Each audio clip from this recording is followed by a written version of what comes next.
Hi friends, ఓటుకే వేయడానికి వెళ్తున్నాం మేము.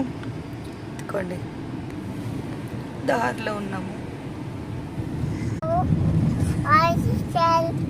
హాయ్ ఫ్రెండ్స్, కార్లో ఉన్నాము అని చెప్తుంది అర్పిత. దెబోరా పడుకుంది. అయితే వెళ్తున్నాం.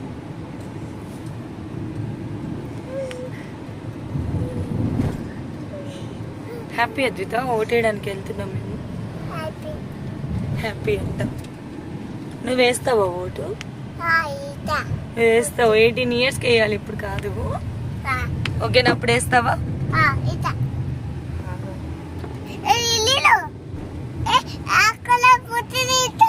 అక్కడ ఫోటో తీస్తావా? తీస్తున్నాను. అక్కడ ఫోటో తీస్తానని చెప్పి ఫోటో తీస్తుంది ఫ్రెండ్స్. అదే వీడియో తీస్తుంది అద్విత.